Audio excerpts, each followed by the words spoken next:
Welcome to What If Sleepstorian, where What If whispers timeless tales into dreams. Breathe deeply, let your mind soften, and drift into tonight's gentle story. What if weary travellers found refuge in a lamplit sanctuary, where ancient melodies dance with firelight, and every whispered tale carries the warmth of countless hearts gathered in gentle communion. So dim the lights, find your most comfortable position, and let these whispered narratives carry you softly towards sleep. If this tale finds you drifting towards sleep's edge, let me know where in the world you're listening. These stories travel far on whispered winds. Give it a like and subscribe, but only if you genuinely like what I do here. In the heart of an ancient forest where oak trees stretch their gnarled fingers toward a star-drunk sky, there stands a tavern that seems to have grown from the very earth itself. The wandering bard's rest, as weathered travellers have come to know it, sits nestled between two gentle hills like a secret whispered between old friends.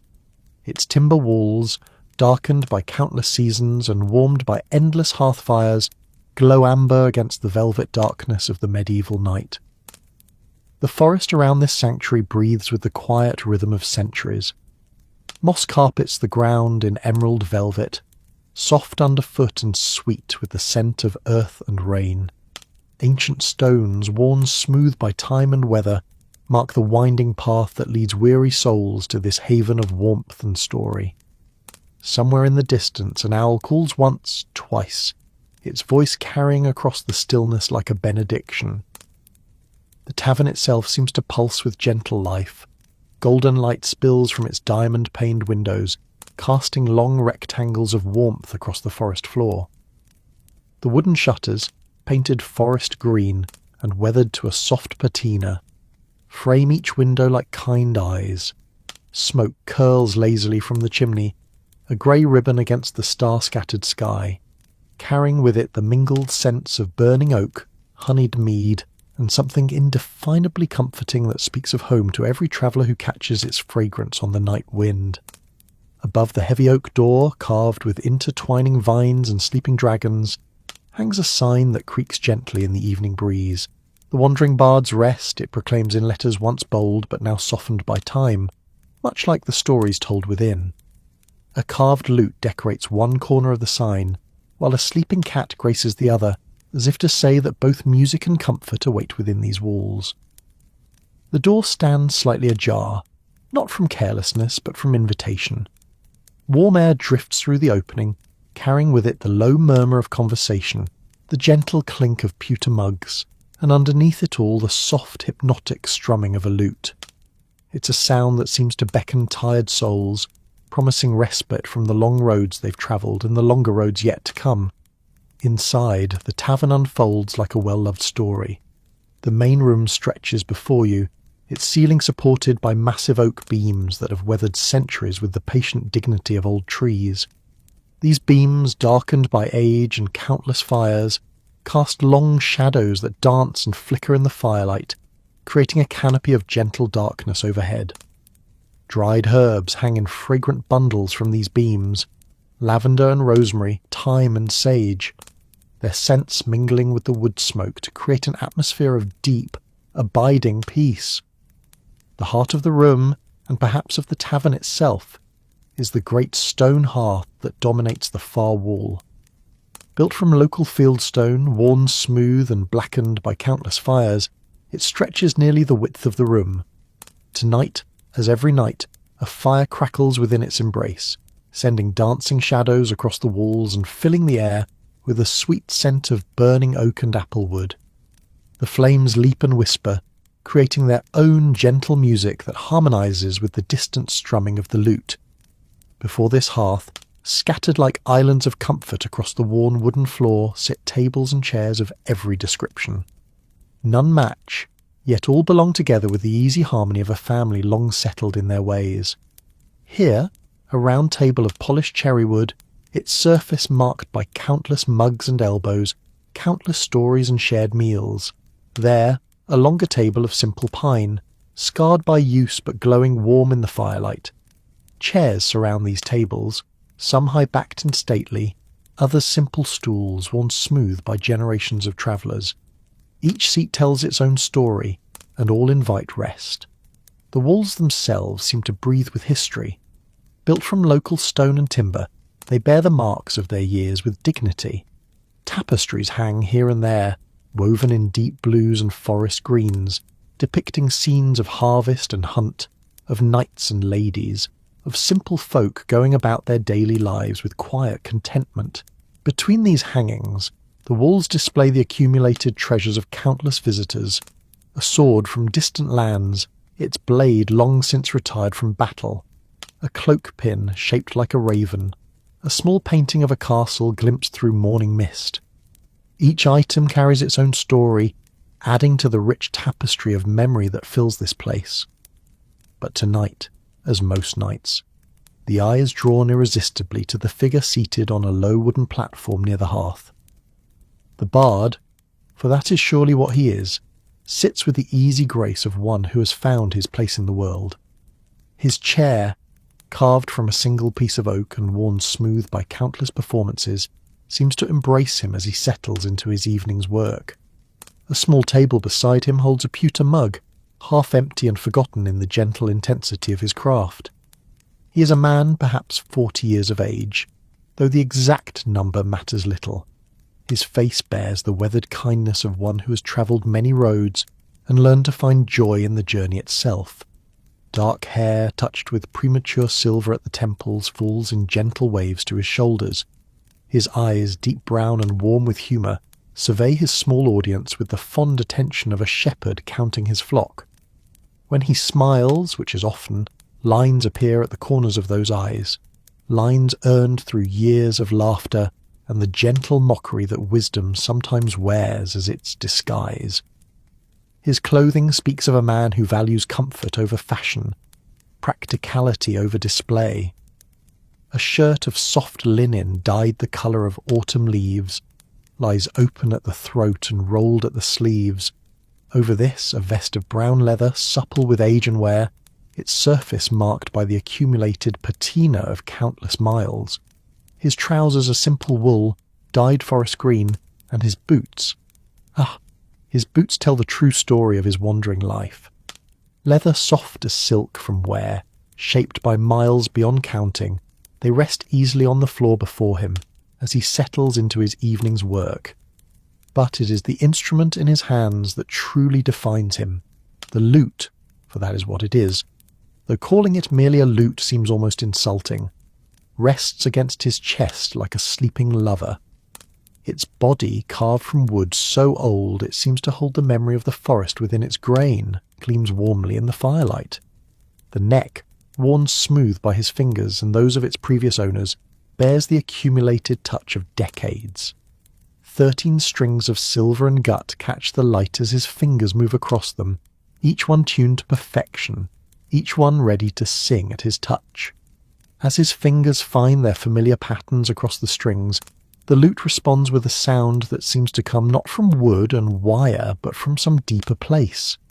The place where memory lives, where stories are born, where the heart keeps its most precious treasures. It's not a loud sound. Indeed, it barely rises above the murmur of conversation that fills the room, but it carries with it something that makes the loudest voice seem pale by comparison. It carries truth and beauty and the gentle melancholy that comes from understanding both the joy and sorrow of the human heart. The melody he plays has no name that any scholar could tell you, yet every soul who hears it knows it intimately. It's the song that plays in quiet moments, when the day's work is done and the mind turns to distant places and beloved faces. It's the tune that hums in the heart when love is found or lost, or simply remembered with fond sadness. It speaks of journeys undertaken and roads not taken, of choices made in the fullness of hope and consequences accepted with grace. Around the room, conversations begin to quiet as the melody weaves its gentle spell. Not abruptly. Nothing in this place happens abruptly, but gradually, like the settling of leaves on still water. A merchant pauses in his tale of distant markets, his words trailing off as his attention turns to the music. 2 farmers, deep in discussion of the coming harvest, find their voices growing softer, their urgent planning replaced by a more meditative mood. Even the serving girl, busy with her endless rounds of ale and bread, moves with a gentler step, her tasks becoming part of the evening's rhythm rather than interruptions to it. The fire in the hearth seems to respond to the music as well, its flames dancing higher and brighter, casting warm shadows that move in time with the melody. The very air seems to thicken with contentment, becoming something almost visible, a golden haze that wraps around each listener like a well-worn cloak.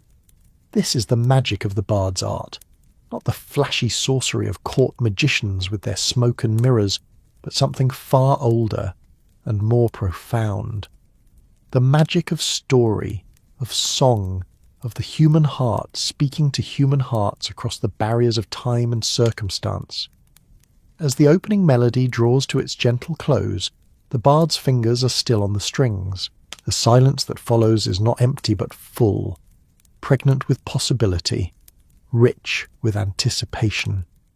It's the silence that comes before dawn, when the world holds its breath in preparation for the gift of light. In this silence, the ordinary sounds of the tavern seem suddenly magnified. The soft pop and hiss of the fire, the gentle settling of old wood, the barely audible sigh of wind around the eaves. Even these sounds seem to be waiting, listening, preparing to become part of whatever magic is about to unfold. The bard lifts his eyes from his instrument and surveys his audience with a gaze that somehow manages to encompass each individual while taking in the whole. There are perhaps 20 souls gathered in the tavern tonight, not a large crowd by the standards of city inns, but perfect for this intimate space. Each face shows the gentle relaxation that comes from being truly at peace, the soft focus of minds ready to be carried away from the concerns of the day. Near the fire sits an elderly merchant, his travelling clothes dusty from the road, but his face peaceful in the warm light. His weathered hands rest on the table before him, wrapped around a mug of mulled wine that steams gently in the cool air. Beside him, his younger companion, perhaps a son or nephew, leans back in his chair with the boneless ease of youth, his eyes already half closed in anticipation of the stories to come. At another table, 2 women travellers rest after their day's journey. Their clothes mark them as perhaps pilgrims, or maybe simply wanderers like so many others who find their way to this forest sanctuary. They lean toward each other in quiet conversation, but their words grow softer and softer as the music works its gentle magic, their voices becoming part of the tavern's overall harmony rather than separate from it. A trio of local farmers occupies a corner table, their day's work evident in the honest soil beneath their fingernails and the satisfied weariness in their shoulders. They've come here not from any great journey, but simply from the shorter road that leads from field to home, from labour to rest. Their presence adds a different note to the evening symphony, the deep bass of roots and belonging that anchors the lighter melodies of travel and adventure. Near the back of the room, almost hidden in the shadows, sits a figure that draws the eye despite its apparent desire for anonymity. Cloaked and hooded, gender indeterminate, it could be anyone. A noble travelling incognito, a scholar fleeing persecution, or simply someone who prefers solitude to society. Whatever the story behind that careful anonymity, the figure listens with the same rapt attention as everyone else, proving that the bard's magic recognises no distinctions of rank or station.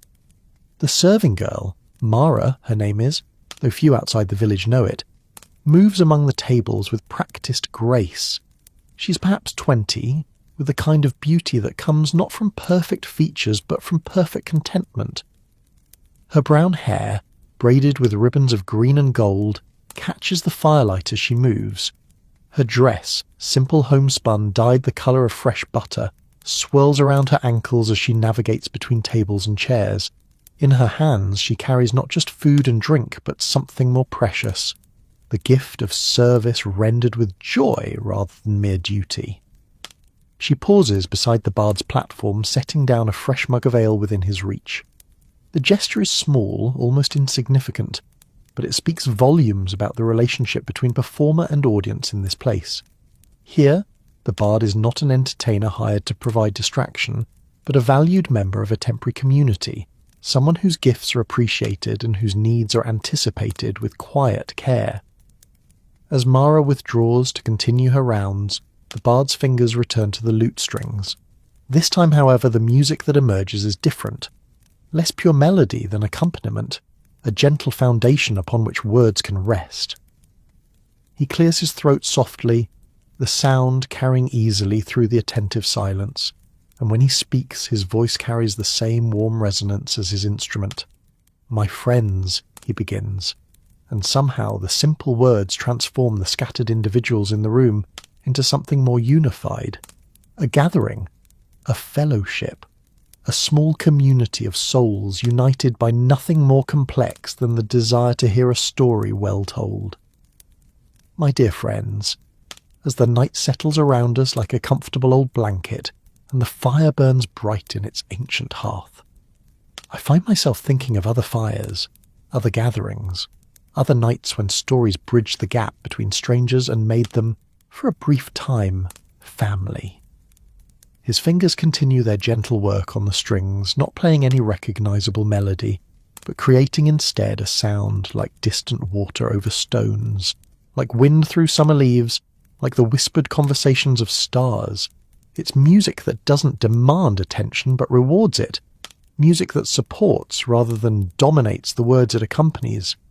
Tonight, the bard continues, his voice settling into the rhythm that marks the beginning of a tale. I'm minded to tell you of another tavern, not so different from this one, and another fire, not so different from the one that warms us now. It's a story of hospitality and mystery, of kindness offered to strangers and the unexpected gifts that such kindness can bring. It's a tale from the deep winter of my wandering years, when the roads were white with snow, and every light in a window seemed like a promise of warmth and welcome. As he speaks, something magical happens in the room. The ordinary space begins to transform, not through any sorcery, but through the alchemy of story and imagination. The walls seem to recede slightly, as if the tavern were expanding to accommodate not just the people present, but the people and places that exist only in the bard's words. The fire burns a little brighter, casting shadows that seem to flicker with half-glimpsed figures from tales yet to be told. Even the air seems to thicken slightly, becoming more substantial, more real, as if the very atmosphere were preparing to support the weight of narrative. It was 3 winters past, the bard says, his fingers finding a new pattern on the strings, something that sounds like snow falling on pine branches, like the crunch of boots on frozen ground. The roads were impassable with ice and snow, and I had been travelling for days without seeing so much as a woodcutter's hut. My horse, dear old Harmony she was, may she rest in green pastures, was nearly foundered, and I confess that my own spirits were not much higher. The cold had a way of seeping through every layer of clothing, every wrap and cloak until it seemed to settle in the very bones. The merchant near the fire shifts slightly in his chair, unconsciously pulling his own cloak a little tighter around his shoulders. The gesture is small, unconscious, but it speaks to the power of the bard's words to make the listener feel, if only for a moment, the bite of that long-ago winter wind.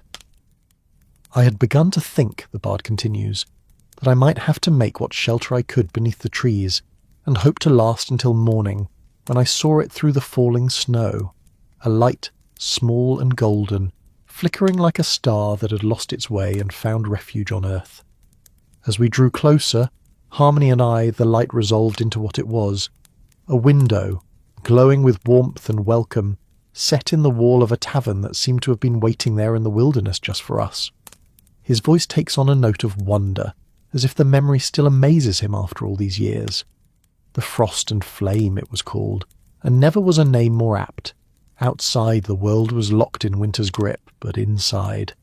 He pauses, letting his fingers speak for him, the lute singing a melody of warmth and comfort, of refuge found when all hope seemed lost. Inside, he resumes, was everything that makes life worth living. A fire that could have warmed a castle, throwing light and heat into every corner of the room, tables filled with travellers like myself, all bearing that particular look of gratitude that comes from finding shelter when shelter seemed impossible. And the smell, ah, my friends, The smell of that place, bread baking, stew simmering, ale warming with spices, and underneath it all the clean scent of well-tended wood and honest smoke. The elderly merchant nods knowingly, his eyes distant with memories of his own encounters with unexpected refuge. Beside him, his young companion leans forward slightly, drawn into the story despite himself. Even the mysterious figure in the back corner seems to shift slightly, as if the tale has touched something familiar in their own experience. But the true wonder of the place, the bard says, his voice dropping to a more intimate register, was not in its warmth or its comfort, welcome as those were to a frozen traveller. No, the true wonder was in its keeper, a woman named Elara, who moved through that crowded tavern like a blessing made flesh, seeing to every need before it was spoken, anticipating every want before it was felt. As he speaks, his eyes grow distant, as if he can see that long-ago tavern superimposed over the present one, that long-ago woman moving among tables that exist now only in memory and story. She was not young, perhaps 50 years had marked her face with their gentle passage, but age had only refined her beauty, distilling it into something more precious than the mere prettiness of youth. Her hair, silver-streaked brown, was braided with ribbons of blue and white, and her dress, simple wool dyed the colour of deep water, rustled softly as she moved from table to table, from guest to guest, carrying with her an aura of such profound peace that even the most travel-weary soul seemed to relax in her presence. The serving girl, Mara, pauses in her own rounds to listen, perhaps recognising something of herself in the description. There's a kinship among those who serve others, a recognition that transcends time and distance. She sets down her burden for a moment and leans against a nearby post, becoming part of the audience rather than merely its caretaker.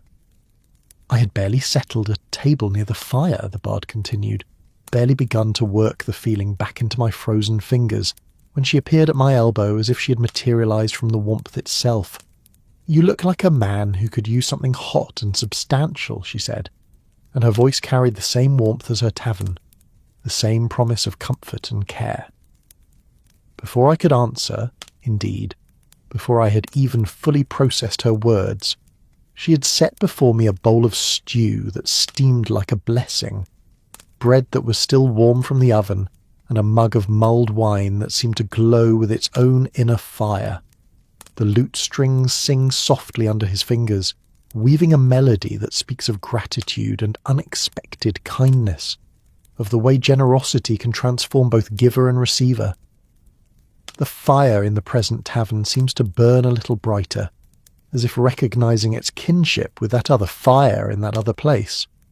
But even more warming than the food, the bard says, was the way she lingered for just a moment, her hand resting lightly on the back of my chair, her eyes kind and understanding. "Eat," she said simply. "Rest. You're safe now." And in that moment, I felt the last of the winter's chill leave my bones, replaced not just by physical warmth, but by something far more precious, the feeling of being truly welcome, truly seen, truly cared for by another human soul. A comfortable silence settles over the present tavern as the bard pauses to take a sip from his own mug. The listeners wait patiently, each lost in their own thoughts, their own memories of unexpected kindness received or given. The fire pops softly, sending a small shower of sparks up the chimney, and somewhere in the distance an owl calls once more, its voice a gentle counterpoint to the human drama unfolding within these walls. As I sat there, the bard resumes, warming my hands around that blessed mug and feeling life slowly return to my travel-weary body, I began to take note of my fellow refugees from the storm. At the table nearest the fire sat an old man, bent with age but bright-eyed with intelligence, who kept glancing toward the windows as if expecting someone. Across from him, a young woman cradled a sleeping infant, her face bearing that peculiar mixture of exhaustion and fierce protectiveness that marks new mothers. In the corner, 3 merchants huddled over their ales, speaking in low voices about roads and weather and the prospects for trade come spring. The bard's fingers find a new pattern on the strings, something that suggests the quiet bustle of a busy tavern, the low murmur of conversation, the gentle clink of pottery and pewter. But it was the woman at the table near the back who caught and held my attention. She sat alone, which was unusual enough in a place where solitude was a luxury few could afford. She was perhaps 30 years of age, with the kind of beauty that comes from strength rather than mere prettiness. Her dark hair was bound back severely, and her clothes, while well made, bore the practical cut of someone who valued function over fashion. He pauses, letting the music speak for a moment, the lute singing a melody that seems to contain questions and mysteries, the sound of secrets kept and puzzles pondered. What made her remarkable, though, was not her appearance but her behaviour. She sat perfectly still, her hands folded on the table before her, her eyes fixed on some point in the middle distance that only she could see. She had ordered nothing, spoken to no one, acknowledged no one. She simply sat, as motionless as a statue, as silent as stone. The mysterious figure in the present tavern's back corner shifts slightly, perhaps recognising something familiar in the description. The bard's eyes flick briefly in that direction, then return to his instrument, his voice continuing its hypnotic cadence. Elara, the tavern keeper, seemed as puzzled by the woman as I was. I watched as she approached the table several times, each time offering food or drink, each time receiving nothing but a slight shake of the head in response. But here was the remarkable thing. Elara never seemed frustrated by these refusals, never appeared to take them as anything other than a guest's right to choose her own comfort. She simply nodded each time, smiled gently, and withdrew, leaving the woman to her solitude. The fire crackles softly, its flames dancing higher for a moment before settling back into their gentle rhythm. The bard's fingers continue their work on the strings, creating a sound that seems to mirror the flickering of the flames, the dancing of shadows on the wall. As the evening deepened and the storm outside showed no signs of abating, the tavern began to take on that peculiar quality that such places develop when strangers are thrown together by circumstance and decide, almost despite themselves, to become temporary family. The merchants in the corner began to include the old man by the fire in their conversation, sharing their knowledge of roads and weather with his wisdom of years and seasons. The young mother found herself surrounded by helpful advice and gentle assistance from other women in the common room, her burden shared by the simple expedient of human kindness. The lute sings a melody of community and connection, of the way strangers can become friends when necessity strips away the barriers that usually separate them. In the present tavern, similar bonds are forming almost unconsciously. The merchant and the farmers have begun to share tales of their respective trades, while the two women travellers have drawn their chairs closer together, their conversation growing more intimate as the evening progresses. Even I found myself drawn into the web of connection that was spinning itself around that common room. The bard continues. The old man by the fire, it turned out, was a keeper of stories himself, not a professional like myself, but one of those natural historians who collect tales the way others collect coins or jewels. We fell into conversation easily, trading stories like merchants trading goods, each tale sparking another in an endless chain of narrative wealth. He smiles at the memory, his eyes warm with the pleasure of recall. His name was Marcus, and he had been travelling these roads for more years than I had been alive.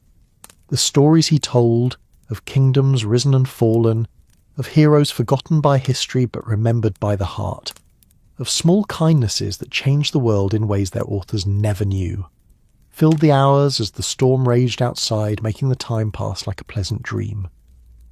The elderly merchant in the present tavern nods knowingly, recognising in the description something of his own experiences, his own accumulation of tales from the road. His young companion listens with the fascination of one who has not yet learned that stories can be more precious than gold, more sustaining than bread. But through all the conversation and storytelling, through all the gradual warming of strangers into friends, the woman in the back corner remained apart, the bard says, his voice taking on a note of gentle mystery. She sat as still as ever, her eyes fixed on that invisible point in the distance, her silence as complete as if she had taken a vow. And yet, There was something about her stillness that seemed less like withdrawal than like waiting, as if she were an instrument tuned and ready, waiting only for the right hand to draw music from her strings. The lute strings shimmer under his fingers, creating a sound like distant bells, like wind chimes stirred by a breeze too gentle to be felt. The melody seems to hang in the air for a moment, suspended between resolution and anticipation, perfectly capturing the sense of waiting that the bard's words describe. It was past midnight when everything changed, the bard continues, his voice dropping to an even more intimate register, drawing his listeners deeper into the spell of story. The storm outside had reached its peak, howling around the eaves of the frost and flame like some ancient beast seeking entry. Inside, most of the travellers had begun to show the gentle signs of a day well ended and a night well began. Drooping eyelids, softer voices, the gradual settling into chairs that speak of bodies preparing for rest. His fingers find a new melody on the lute strings, something that evokes the wild fury of wind and storm, while maintaining the gentle, hypnotic quality that marks all his music. The fire had burned low, casting longer shadows and deeper pools of warmth. Elara moved through the room like a guardian spirit, banking the flames for the night, gathering empty mugs and plates with movements so quiet they seemed more like a blessing than mere tidying. The serving girl, Mara, unconsciously mimics these movements as she continues her own evening rounds, her steps growing softer and more reverent as the bard's tale works its magic on the present gathering. The mysterious figure in the corner remains perfectly still, but there's something in the quality of that stillness that suggests intense listening, complete attention. And then, the bard says, his voice barely above a whisper, the woman in the corner spoke, not loudly. Indeed, her voice was so soft that at first I thought I'd imagined it. But in the relative quiet of the settling tavern, her words carried clearly to every ear. "The child will be born before dawn," she said, and her voice held the flat certainty of prophecy. The young mother near the fire in the present tavern shifts slightly, unconsciously cradling her own arms as if protecting an invisible child. The bard's eyes flick briefly to her before returning to his tale, his voice maintaining its gentle, measured pace. At first, no one seemed certain they had heard correctly. The pregnant woman by the fire, for that is what the young mother was, though her condition was not yet obvious beneath her heavy travelling cloak, looked up with wide eyes, her hand moving instinctively to her belly. "What did you say?" she asked, her voice trembling slightly. The lute strings sing a melody of anticipation and mystery, of the moment when the ordinary world tilts slightly on its axis and reveals the extraordinary hidden within. The woman in the corner turned then, for the first time all evening, and her eyes, her eyes held depth that seemed to contain the wisdom of ages. They were grey, the colour of storm clouds and winter skies, but warm with an inner light that spoke of compassion, as deep as the sea. The bard pauses to take another sip from his mug, the simple action somehow adding to the drama rather than breaking it. In the silence, the fire in the present hearth seems to burn a little brighter, casting dancing shadows that seem almost to take on lives of their own. "Your time has come," the woman said, rising from her chair with fluid grace. "The child will not wait for better weather or more convenient circumstances. Children never do." She moved toward the young mother with steps that seemed to barely touch the floor, her severe expression softening into something that was not quite a smile but held all the warmth of one. The elderly merchant leaned forward slightly, drawn into the tale despite himself. The farmers in their corner have abandoned their own conversation entirely, their weathered faces reflecting the firelight and their complete absorption in the story. Even the mysterious figure in the back seems to have leaned forward slightly, as if physically drawn by the narrative's pull. "But I don't understand," the young mother said, her voice rising slightly with panic. "It's too early. I'm not due for another month at least. I was travelling to my sister's house for the birth. I have no supplies, no preparations." Her words trailed off as another contraction seized her, confirming what the strange woman had somehow known before anyone else. The bard's fingers find a rhythm on the strings that mirrors the urgency of the moment, while maintaining the soothing quality that marks all his music. And then, my friends, I witnessed something that I shall remember until my dying day. That tavern full of strangers, merchants who had never met before that night, an old storyteller whose tales were his only wealth, a mysterious woman who had not spoken a word until that moment, transformed itself into something that can only be called family. His voice takes on a note of wonder, as if the memory still amazes him years later. Alara appeared at the young woman's side as if she had been summoned by need itself, her arms full of clean linens that she seemed to have conjured from thin air. "Don't you worry, child," she said, her voice carrying all the authority of a woman who had seen many births and knew that panic helped no one. "We'll see you through this. Births are as natural as breathing, and twice as joyful when shared with friends." The lute sings a melody of comfort and reassurance, of the way human kindness can transform crisis into blessing.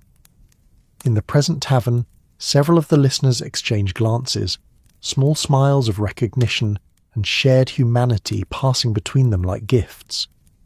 The merchants abandon their corner to help carry supplies, water heated over the fire, more linens, cushions to make the young woman comfortable.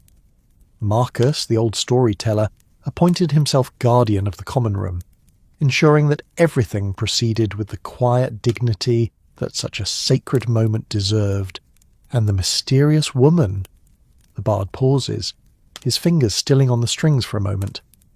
The mysterious woman revealed herself to be a midwife of uncommon skill, her hands, so still and folded just moments before, moved with the assured competence of one who had helped bring countless souls into the world.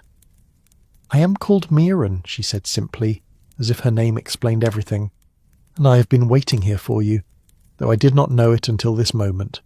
The fire crackles softly, sending a shower of golden sparks up the chimney.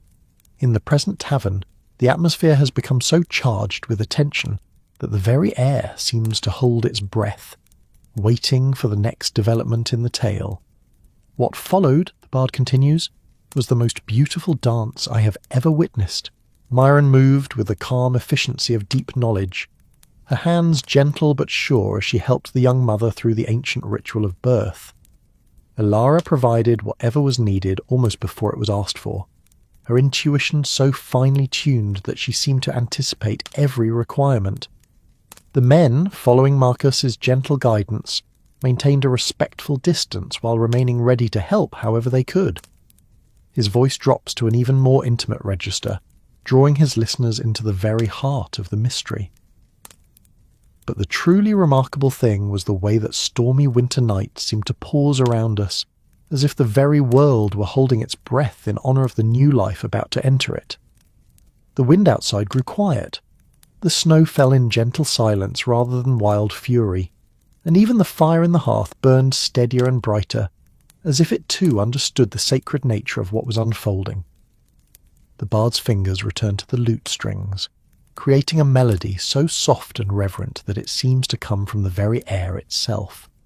Hours passed, though time seemed to move differently in that enchanted space, sometimes racing forward in moments of intensity, and sometimes stretching like honey in the warm, quiet interludes between contractions.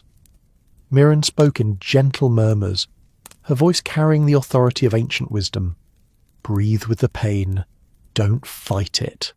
The child knows the way. Trust in that knowledge. You're stronger than you know, braver than you believe." In the present tavern, the listeners sit in rapt attention, some unconsciously matching their breathing to the rhythm the bard's words suggest. The mysterious figure in the corner has become completely still, as if carved from shadow and firelight. And then, just as the first pale hint of dawn began to touch the eastern windows, it happened, the bard continued, his voice filled with quiet awe. A cry, not of pain, but of triumph, of life announcing itself to the world with all the fierce joy of a soul newly arrived. The baby's first breath, first voice, first declaration of existence filled that tavern with a sound more beautiful than any music I have ever played. The lute strings shimmer under his fingers, creating harmonics that seem to echo that long-ago cry. transforming it into something that resonates in the very bones of his listeners. Mirren lifted the child, a daughter, perfect and whole, and placed her on her mother's chest. The young woman, exhausted but radiant with the peculiar beauty that marks new mothers, looked down at her child with eyes that held all the wonder in the world. "Hello, little one," she whispered.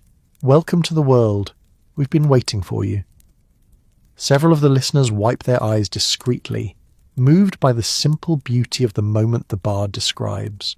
The serving girl, Mara, has tears streaming openly down her cheeks, her own young heart touched by the story of new life and unexpected kindness.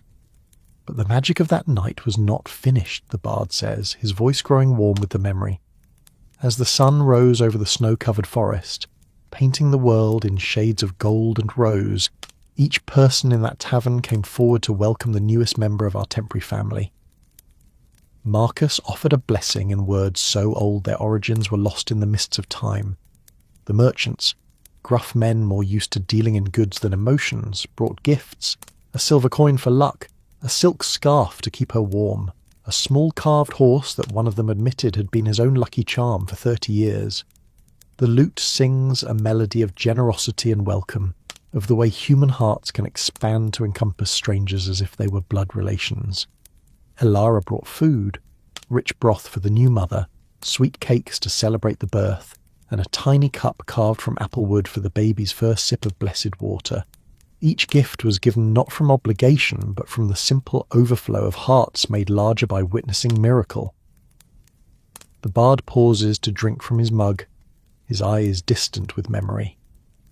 The fire in the present tavern burns low and steady, casting a warm glow over the faces of his listeners, each lost in their own thoughts about birth and blessing, about the unexpected ways that strangers can become family.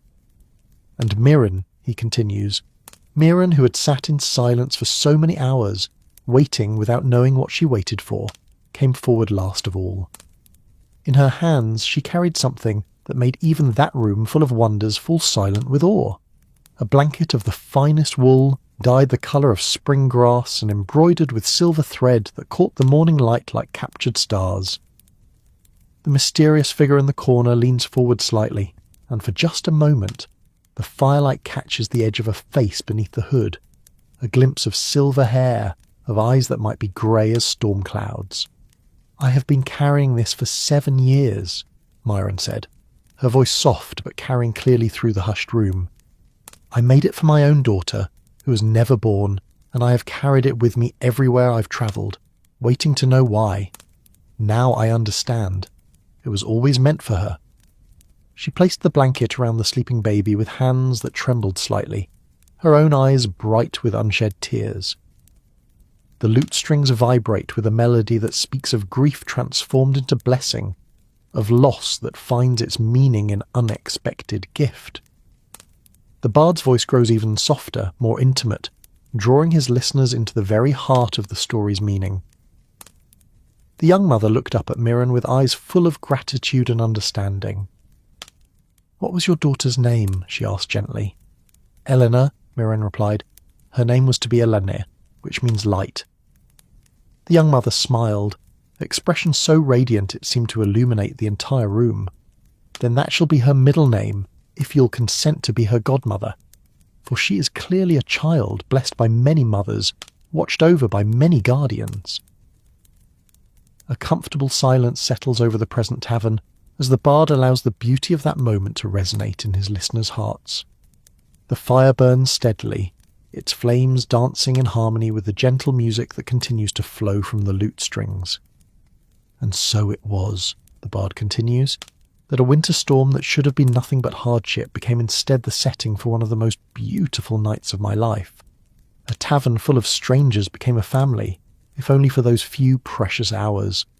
A mysterious woman found the purpose she'd carried unknowingly for 7 years.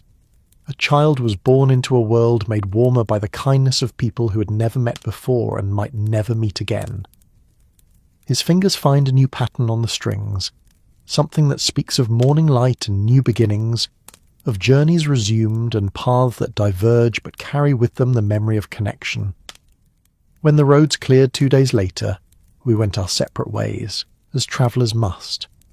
But none of us left unchanged. We had witnessed something sacred, not just the birth of a child, but the birth of compassion among strangers, the way that human hearts can expand to hold more love than seems possible. The elderly merchant nods slowly, his weathered face soft with understanding. The farmers exchange glances that speak of their own experiences with community and mutual aid. Even the mysterious figure in the corner seems to have relaxed slightly, as if the story has eased some long-held tension. "I have told you this tale," the bard says, his voice growing reflective, "because it speaks to something I have learned in all my years of wandering these roads, sharing stories in taverns much like this one. We are none of us truly strangers, no matter how different our paths may seem. We all carry within us the capacity for unexpected kindness, for love that transcends the boundaries of blood and birth and circumstance. The lute sings a melody of connection and recognition, of the threads that bind all human hearts together in an invisible web of shared experience and mutual need. In the present tavern, those threads seem almost visible in the warm air, connecting each listener to every other, creating a temporary family bound together by nothing more than the simple act of listening to a story together. And sometimes," the bard continues, "if we are very fortunate, we find ourselves in places like this one, among people like yourselves, where that capacity for kindness is not just possible but present, where strangers can become friends over the course of an evening, where stories shared become bonds forged, where the simple act of listening together transforms a room full of individuals into something larger and more beautiful than the sum of its parts." He allows his fingers to still on the lute strings, the last notes fading into silence that is not empty but full, pregnant with the resonance of story shared and received, of hearts opened and spirits touched. The fire in the hearth seems to burn a little brighter, as if fed not just by wood and air but by the warmth of human connection. "But the night is not over," the bard says with a gentle smile, "and there are other stories waiting to be told, other memories waiting to be shared. For that is the true magic of places like this, not just that they provide shelter from the storm, but that they create spaces where stories can live and breathe and find their way into hearts that need them." He adjusts his position slightly in his chair, settling in for the long evening ahead. The lute rests comfortably against his chest, ready to sing again whenever his hands call music from its strings. Around the room, his listeners settle back into their chairs with the satisfied relaxation of people who have been fed not just in body but in spirit.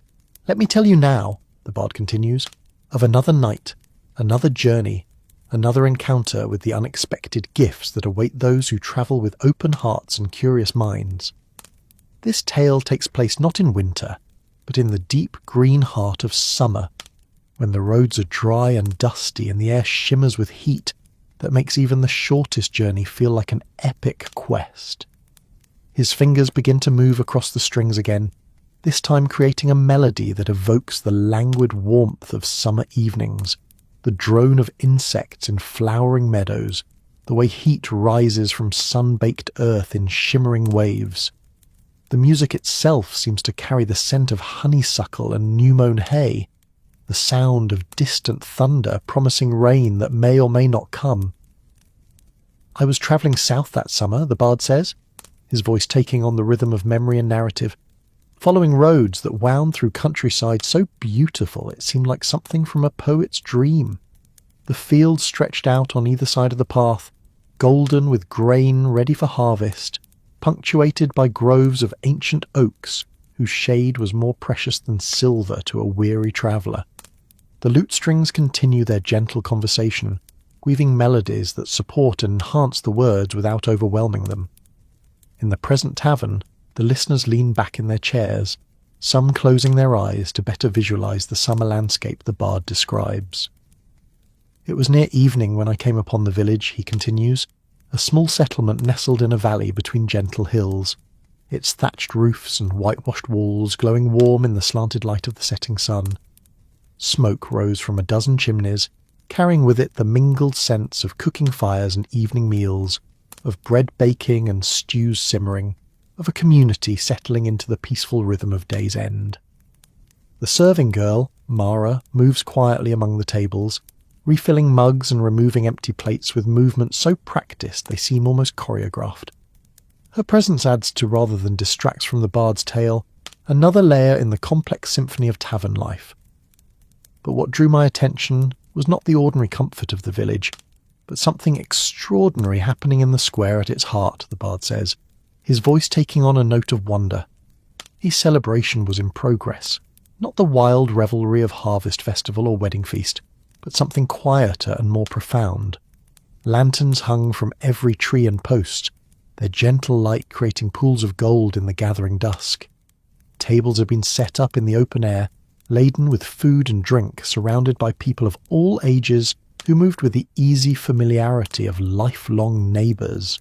The lute sings a melody of community and celebration, of shared joy and mutual affection.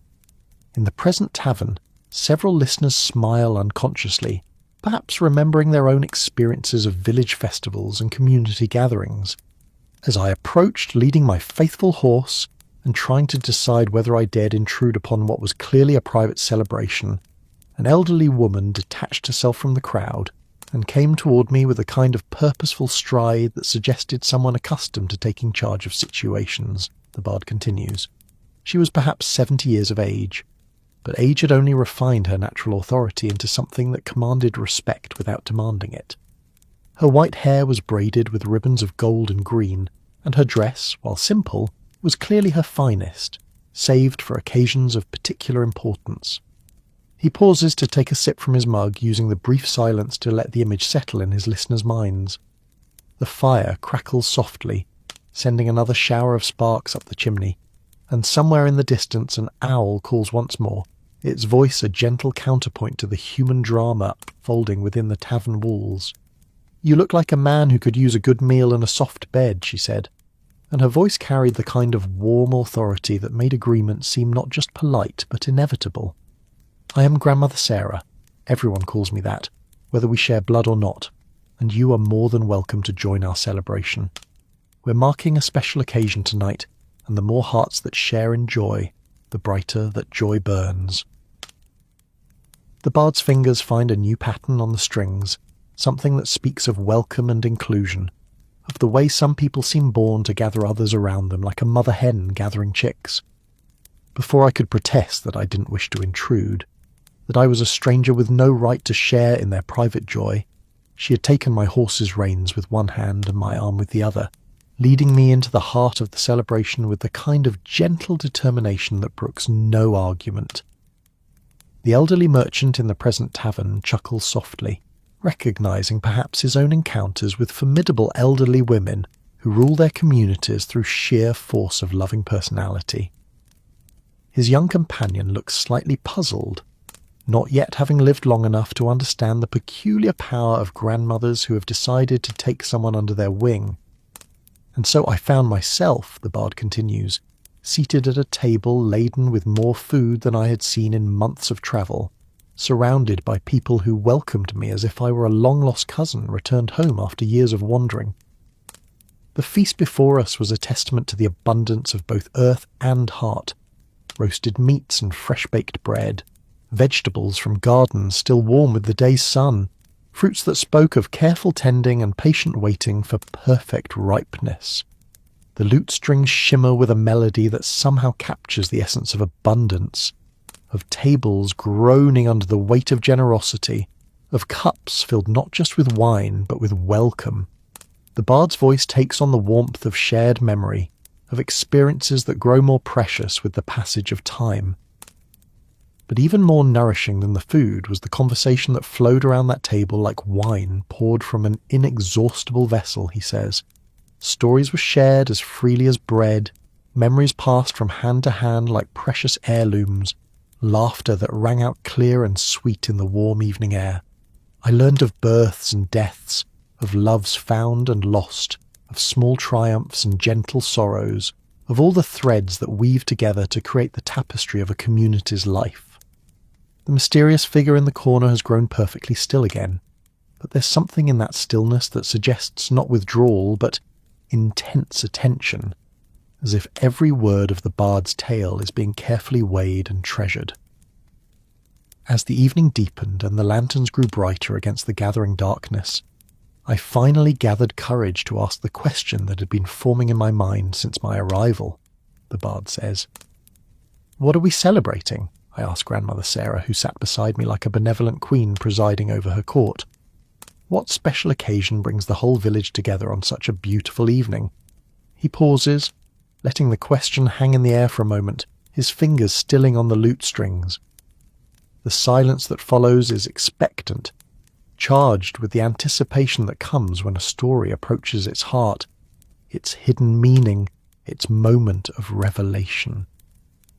She smiled then, the bard continued, an expression so radiant it seemed to light up the entire square more brightly than all the lanterns combined.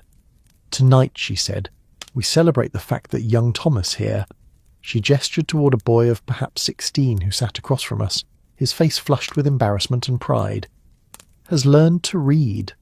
Not just simple words, mind you, but real books, complex stories, ideas that can change a life and expand a world. The lute strings sing a melody of triumph and possibility, of doors opening and horizons expanding, of the way knowledge can transform not just individuals but entire communities." In the present tavern, several listeners leaned forward slightly, intrigued by the unexpected nature of the celebration. "You see," Grandmother Sarah continued, "Thomas is not the first in our village to learn letters. We have several who can read and write well enough for daily needs. But he is the first to truly love books, to hunger for stories and ideas the way others hunger for bread and water. And that, we believe, is worth celebrating, because a village that produces someone who loves learning is a village with a future brighter than its past." The bard's voice grows warm with admiration and recognition. As she spoke, I looked around that table with new eyes, seeing not just the faces of kind strangers, but the faces of people who understood something profound about the nature of community, about the way that one person's growth enriches everyone around them. They had gathered not to celebrate wealth or power, or even particularly remarkable achievement, but to honour the simple miracle of a young mind awakening to the world of books and ideas. The fire burns steadily in its stone hearth, casting dancing shadows that seem to flicker in time with the bard's words. The serving girl, Mara, has paused in her rounds to listen, her young face reflecting the light and the story in equal measure. "What will you do with this gift of reading?" I asked Thomas, curious to hear how a village boy planned to use his newfound ability. He looked at me with eyes that held both shyness and determination, then spoke in a voice that barely carried across the table, but somehow commanded the attention of everyone present. The lute strings murmur softly, creating a backdrop of gentle encouragement, of the kind of supportive silence that allows shy souls to find their voices and speak their deepest truths. "I want to collect the stories of our village," he said, his voice growing stronger as he continued. "All the tales that Grandmother Sarah and the other elders tell, all the memories of how our families came to settle here, all the legends and songs and bits of wisdom that have been passed down from generation to generation. I want to write them down so they won't be lost when the people who carry them in their hearts are no longer with us." A murmur of appreciation ripples through the present tavern, several listeners nodding in recognition of the value of such a project, the importance of preserving the stories that make a community more than just a collection of individuals sharing the same space. The silence that followed his words was not empty but full, heavy with recognition and approval, with the understanding that comes when someone voices a dream that speaks to everyone's deepest hopes, the bard continues. And then Grandmother Sarah reached across the table and took his hand in hers, her weathered fingers gentle on his young ones. The bard's own voice grows gentle, tender, as he recalls the moment. "Then that is what you shall do," she said, "and we will all help you because preserving our stories is work too important for one person to do alone. We will remember together and write together and create something that will outlast all of us. A gift to the generations who will come after us. A way of ensuring that our loves and losses, our hopes and dreams, our small wisdoms and great follies will not disappear into the darkness of forgetting." The lute strings sing a melody that speaks of continuity and connection, of the invisible threads that bind past to future through the simple act of remembering and recording, of telling and retelling the stories that make us who we are. And so began, the bard says, the most beautiful collaboration I have ever witnessed. Over the next several days, for the village insisted I stay as their guest while I recovered from the road's rigours, I watched as an entire community came together to help a young man achieve his dream of preserving their collective memory. His fingers dance across the lute strings, creating a melody that speaks of many voices joining together in harmony, of individual notes combining to create something larger and more beautiful than any could achieve alone. Each evening, as the work of the day wound down, people would gather in the square again, not for celebration this time, but for the equally sacred work of remembering. The bard's voice takes on the rhythm of ritual, of practices that have been refined over time until they become as natural as breathing. The oldest members of the community would settle into their chairs like libraries taking human form, their memories packed with decades of accumulated experience. The middle-aged would listen and nod, occasionally adding their own recollections or asking questions that helped clarify details. The children sat cross-legged on the ground, their eyes wide with fascination as they learned about the time before their time. In the present tavern, the listeners unconsciously arranged themselves in a similar pattern, the elderly merchant leaning back in his chair like a repository of wisdom, the younger people perched forward attentively, everyone united in the simple act of receiving a story. And Thomas, the bard continues, Thomas sat in the middle of it all with his precious paper and carefully sharpened quills, his face a study in concentration as he worked to capture not just the words but the spirit of what was being shared. His handwriting, still awkward but improving with each passing day, filled page after page with the accumulated treasure of his community's memory. The lute strings sing softly, a melody that speaks of dedication and patience, of the slow, careful work of preservation that requires both skill and love. I have seen scribes in royal courts and monasteries, men whose entire lives were devoted to the careful copying of texts and the preservation of knowledge. But I have never seen anyone approach their work with more reverence than that village boy, understanding instinctively that he held in his hands not just stories but souls, not just memories, but the very essence of what made his people who they were.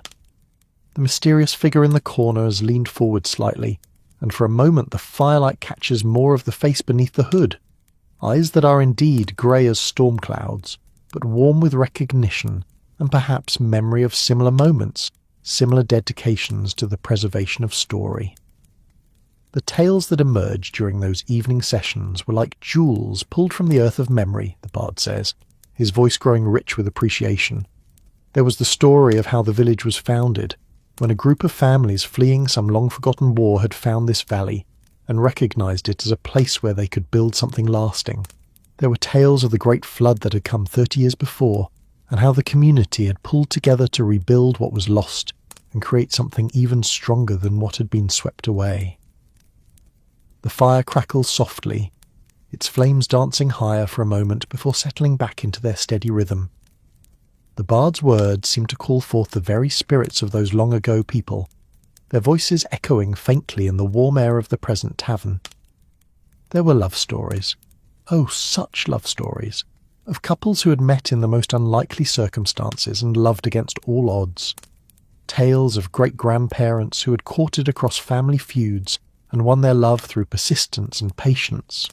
Stories of marriage proposals made in hayfields and wedding celebrations that lasted for days, of love that had endured through hardship and grown stronger with time.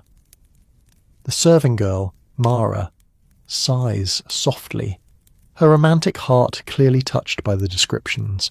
Several of the other listeners smile, perhaps remembering their own love stories or dreaming of ones yet to come. And there were tales of loss too, for no community's story is complete without them, the bard continues, his voice growing gentle and reverent. Stories of plagues survived and battles endured, of children who had died too young and elders who had lived longer than anyone expected. But even these sorrowful tales were told with a kind of grace, a recognition that loss is part of the fabric of life, and that honouring those who are gone is one of the sacred duties of those who remain. The lute strings echo with a melody that speaks of grief transformed into gratitude, of the way memory can turn even sorrow into a kind of blessing. In the present tavern, several listeners wipe their eyes discreetly, moved by the recognition of their own losses and the way time can make even grief bearable. But perhaps the most precious stories of all, the bard says, were the small ones, the everyday miracles that make up the real substance of any life lived well. The tale of old Henrik, who had never missed a day of work in 40 years, not from stubbornness but from a deep love of his craft and his community. The story of little Anna, who had taught herself to heal sick animals and had never lost a patient, not through magic but through patience and observation, and a heart that couldn't bear to see suffering. His fingers find a new pattern on the strings, something that speaks of quiet heroism and daily courage, of the way ordinary people can do extraordinary things simply by being fully themselves. These were not tales of great deeds that would be remembered in songs and ballads, but stories of small kindnesses and steady faithfulness, of lives lived with integrity and love even when no one was watching, even when there was no reward save the satisfaction of knowing that good work had been done well.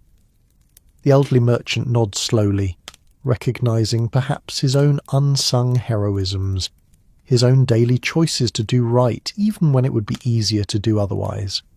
The farmers in their corner exchange glances that speak of shared understanding, of lives built on exactly the kind of quiet dedication the bard describes.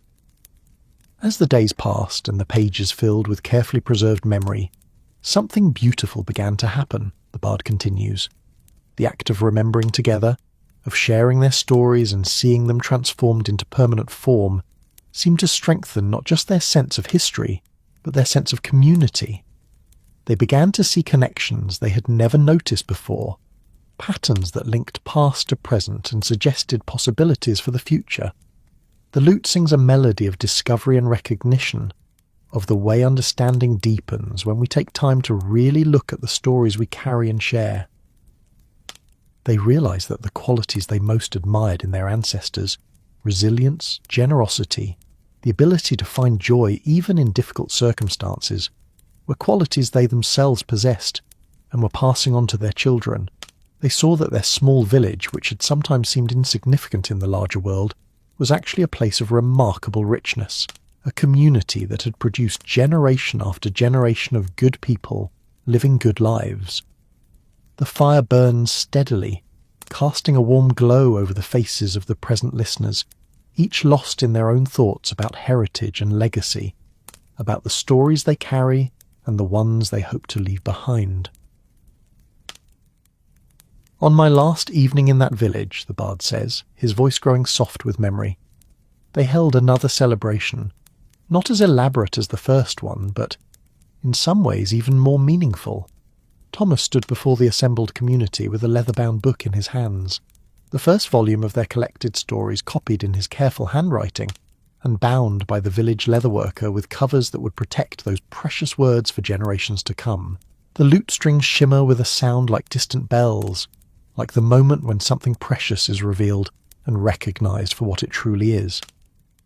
He opened the book and began to read, not his own words, but the words of his community, their stories given back to them in a form that would ensure their survival long after the voices that first spoke to them had fallen silent. The bard pauses, letting the image settle in his listeners' minds, a young man reading back to his elders their own stories, transformed through his dedication into something permanent and beautiful. The silence that follows is rich with appreciation for the profound gift that such dedication represents.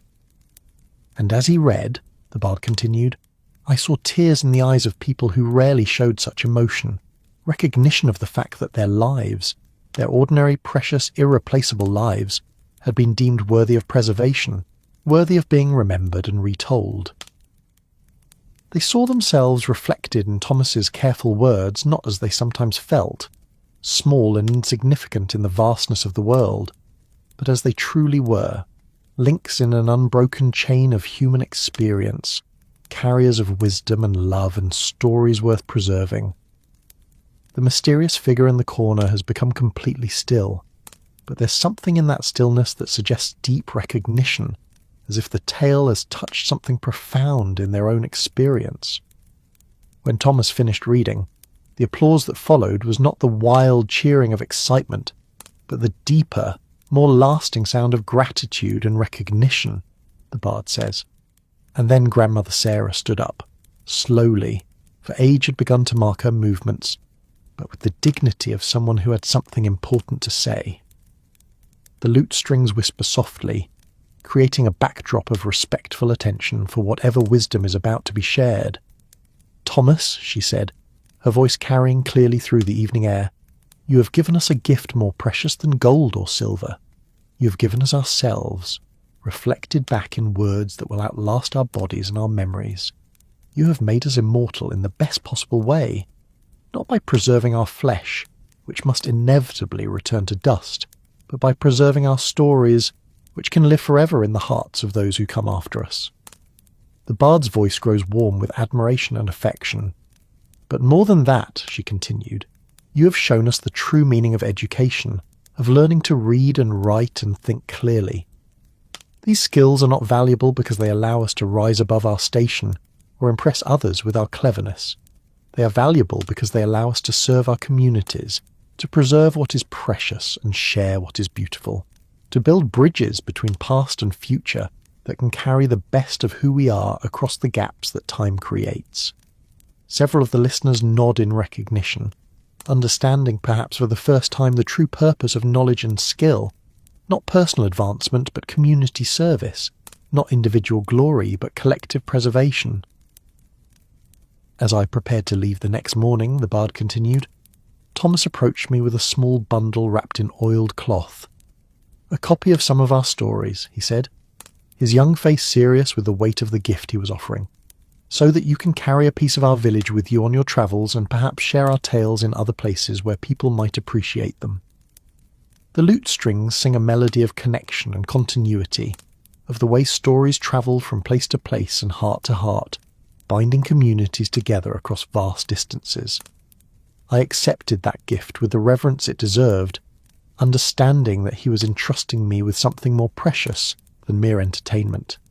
He was making me a carrier of his community's essence, a link in the chain that connects all human experience. The bard shifts slightly in his chair, adjusting the lute against his chest. The fire has burned lower during his tale, but its warmth still fills the room, still casts dancing shadows on the walls. The present gathering sits in perfect stillness, each listener absorbed in the beauty of the story and its deeper meanings. "And that, my friends, is why I tell you these tales tonight," the bard says, his voice taking on a more direct personal quality. "Not simply to entertain, though I hope they bring you pleasure, not merely to pass the time until sleep takes you, though I hope they ease your journey toward rest. I tell them because every story shared creates connections, builds bridges, preserves something precious that might otherwise be lost." His fingers begin a new melody on the lute strings, something that speaks of circles completing themselves, of journeys that end where they began but with deeper understanding.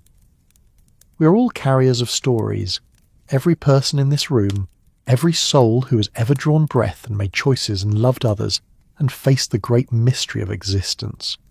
Our stories may seem small to us, unworthy of preservation or sharing, but that judgment is not ours to make. The serving girl, Mara, has stopped her work entirely now, leaning against a post with tears streaming down her cheeks. The mysterious figure in the corner has pushed back their hood slightly, revealing silver hair that catches the firelight and eyes that hold the depth of years and experience. Every kindness you have shown, every hardship you have endured with grace, every moment of joy you have allowed yourself to feel fully, these are the stuff of which the greatest stories are made, the bard continues, not because they are dramatic or unusual, but because they are true, because they speak to the common experience of being human in a world that is both beautiful and difficult, generous and demanding. The lute strings shimmer with harmonics that seem to encompass all the stories ever told, and all the ones yet to be discovered. So, I ask you, as my tales draw toward their close for this evening, to remember that you too are bards in your own way, every conversation you have, every memory you share, every moment of attention you give to another person's story. These are acts of preservation, acts of love, acts of resistance against the forgetting that time brings to all things. The fire settles lower in its stone hearth, the flames dancing in smaller, more intimate patterns. The bard's voice grows softer, more contemplative, as if he too is preparing for the gentle transition from waking to sleep. The night grows late, he says, and I can see in your faces the sweet relaxation that comes when the heart has been fed as well as the body. Some of you are already beginning that gentle drift towards sleep, and I would not keep you from that blessed rest. But before I set aside my lute for the evening, let me offer you one final thought. His fingers find the simplest of melodies on the strings, something that seems to come from the very essence of music itself, as pure and uncomplicated as a lullaby sung by a mother to her child. In all my years of wandering, in all the taverns I have visited and all the stories I have shared, I have learned one truth above all others. We are never truly alone, no matter how solitary our paths may seem. Every story connects us to every other story, every heart speaks to every other heart, and every soul that finds refuge in a place like this carries with them the invisible threads that bind all humanity together. The lute strings whisper their agreement, creating harmonies that seem to arise not from the instrument alone, but from the very air itself, charged as it is with the accumulated warmth of shared story and mutual recognition. When you leave this place tomorrow, as leave you must, you will carry with you not just the memory of comfort received and stories heard, but something more precious, the knowledge that wherever you go there are others like yourselves, others who understand the value of kindness offered freely, the beauty of tales shared without expectation of return. The bard's fingers begin to slow their movement across the strings, the melodies growing softer and more spaced, like the breathing of someone settling into peaceful sleep. And perhaps, if you are very fortunate, you will find yourselves in other taverns, other gathering places, where strangers become friends over the course of an evening, where stories bridge the gaps between different lives and different dreams. And when you do, I hope you will remember this night and perhaps share a tale of your own. For you all have stories worth telling, experiences worth preserving, wisdom worth passing on. Several of the listeners have indeed begun to show the signs of approaching sleep, eyelids growing heavy, breathing deepening, the peaceful relaxation that comes when both body and spirit have been well fed. The mysterious figure in the corner has settled back slightly, their face now partially illuminated by the firelight, revealing features marked by years but softened by contentment. The fire burns low now, the bard observes, his voice dropping to barely above a whisper, and the hour grows late.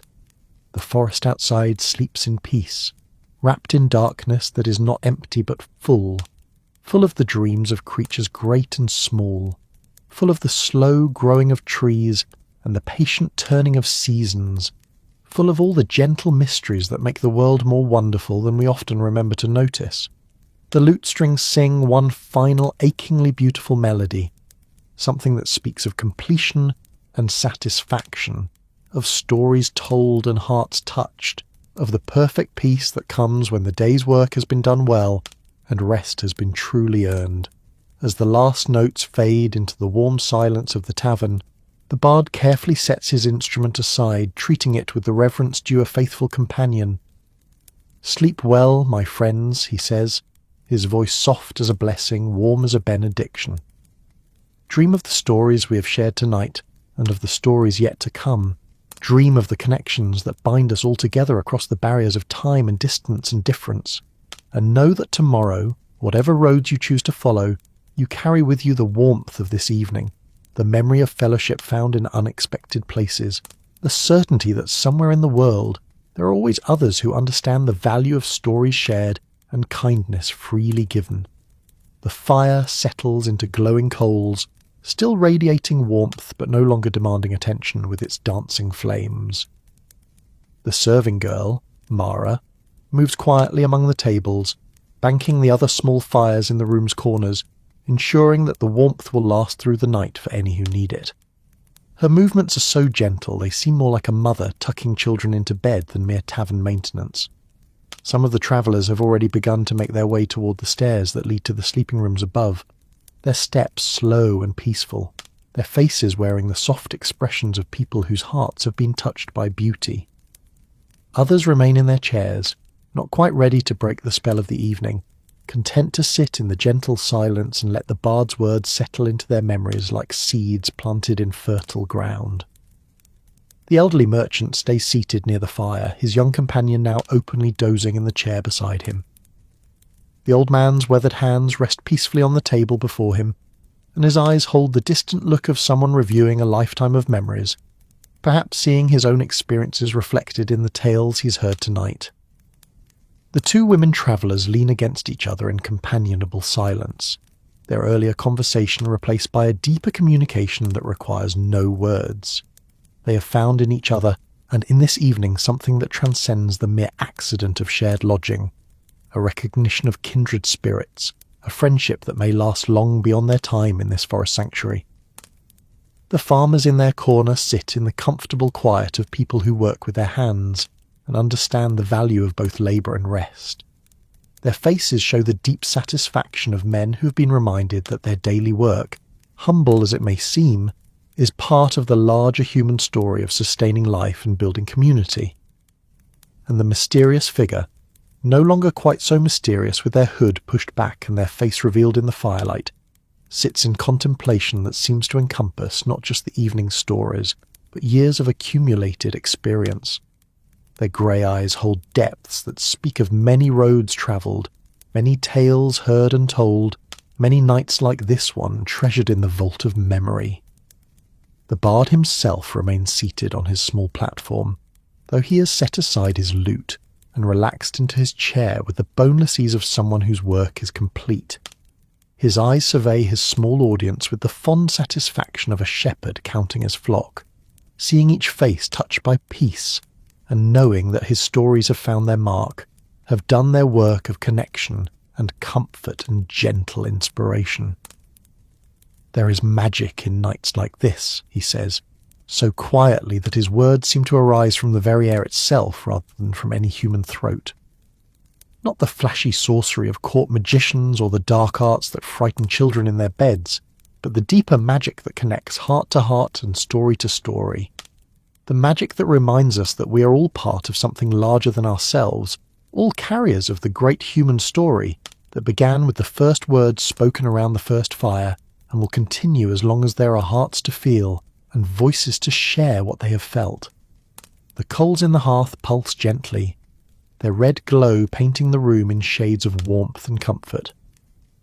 Outside, the forest sleeps in perfect peace, its ancient trees standing guard over this small sanctuary of human fellowship. The night air carries the scent of cooling earth and dew-touched leaves, of the slow exhalation of a world settling into rest. Let the stories you have heard tonight become part of your own story, the bard continues, his voice now so soft it seems to come from inside the listeners' own hearts, rather than from across the room. Let them remind you in difficult times that kindness exists, that communities can form around the simplest shared experiences, that every human life contains elements worthy of preservation and celebration. One by one, the remaining listeners begin to rise from their seats, moving with the slow grace of people reluctant to break a beautiful spell, but wise enough to know that some things are made more precious by their ending. They nod to the bard as they pass, some offering quiet words of gratitude, others simply sharing a look of recognition and appreciation. The serving girl extinguishes the last of the smaller lights, leaving only the glow of the banked fire to illuminate the room. In this gentle darkness, the tavern seems to breathe with the rhythm of deep contentment, a building that has fulfilled its highest purpose, providing not just shelter from the storm but sanctuary for the human spirit. Rest well, the bard whispers to the nearly empty room, speaking as much to the building itself as to any remaining occupants. You've been a good host tonight, old friend. You have made strangers into family, turned loneliness into fellowship, transformed the simple act of seeking shelter into something approaching the sacred. The mysterious figure rises from their corner table, moving with fluid grace toward the stairs. As they pass the bard's platform, they pause for just a moment, and their eyes meet his in a look of perfect understanding. No words are exchanged, but in that brief contact something passes between them. Recognition, perhaps, or gratitude, or simply the acknowledgement that some stories are too deep for words and must be shared in the quiet communion of souls who have travelled similar roads. Then they are gone, their footsteps silent on the wooden stairs, leaving the bard alone with the sleeping fire and the accumulated peace of an evening well spent. He sits for a few minutes longer, letting the silence settle around him like a comfortable blanket, reviewing in his mind the faces he has seen, the stories he has shared, the connections he has helped to forge. Finally he too rises, gathering his loot with gentle care and making his own way toward the stairs. But he pauses at the threshold, turning back for one last look at the common room where so much magic has transpired. The dying fire casts just enough light to illuminate the empty chairs and tables, the stone hearth that has warmed countless gatherings, the walls that have sheltered so many travellers and their stories. "Thank you," he whispers to the room, to the building, to the forest outside, to the mysterious forces that bring people together in places like this and inspire them to share their hearts with strangers. Thank you for another night of stories shared and connections made, another evening of proof that the world, for all its troubles, still holds more beauty than despair, more kindness than cruelty, more love than fear. And with that benediction hanging in the air like incense, he climbs the stairs toward his own rest, leaving the tavern to its peaceful sleep and the forest to its ancient dreams. The wandering bard's rest settles into the deep quiet of night, its work complete, its purpose fulfilled, ready to welcome new travellers and new stories when tomorrow's sun rises over the eastern hills. But the stories told tonight will travel on, carried in the hearts and memories of those who heard them, ready to be shared again in other taverns, other gathering places, other moments when strangers need reminding that they are not alone in the world. For that is the true gift of story, not that it entertains for a moment and is forgotten, but that it becomes part of the listener, part of their understanding of what it means to be human in a world that is both challenging and beautiful. The fire dies to glowing embers, the forest dreams its ancient dreams, and somewhere in the darkness an owl calls once more, its voice carrying across the sleeping world like a promise that morning will come, that new days will bring new travellers, new stories, new opportunities for the magic of human connection to work its quiet wonders in a world that needs them more than it often knows. Sleep comes gently to the wandering bard's rest and to all who shelter within its walls. Dreams are sweet and peaceful, filled with echoes of the evening's tales and the warm knowledge that they have been part of something beautiful, something timeless, something that connects them to the great human story that began around the first fire and will continue as long as there are hearts to feel and voices to share what they have felt. And so the night passes in perfect peace, cradled in the arms of story and song, warmed by the dying fire and the invisible but unbreakable bonds that connect all human hearts in their shared journey through the mystery and wonder of existence. But as dawn approaches with its gentle fingers of rose and gold painting the eastern sky in watercolour hues that speak of new beginnings and fresh possibilities, the forest around the wandering bard's rest begins to stir with the quiet activity of creatures welcoming another day. Birds that have slept in the protective embrace of ancient oaks begin their morning chorus, their voices weaving together in harmonies that seem to echo the stories shared within the tavern's walls the night before. The first to wake within the tavern itself is Mara, the serving girl whose dedication to hospitality extends even to the earliest hours of dawn. She moves through the common room like a blessing made flesh, her steps soft on the worn wooden floors as she tends to the banked fire, coaxing it back to gentle life with the addition of dry kindling and the patient breath of bellows. The flames respond eagerly as if they too are ready to begin another day of providing warmth and welcome to travellers on the forest road. As the fire begins to cast its familiar golden glow across the room, the scents of morning begin to mingle with the lingering traces of the night's fellowship. The smell of fresh bread baking in the kitchen ovens, the rich aroma of porridge simmering with cinnamon and honey, the clean scent of herbs gathered fresh from the garden and hung in fragrant bundles near the hearth. These smells speak of continuity and care, of the way some traditions transcend individual moments and become part of the eternal rhythm of human hospitality. The bard is among the early risers, his years of travel having taught him to appreciate the quiet beauty of dawn in unfamiliar places.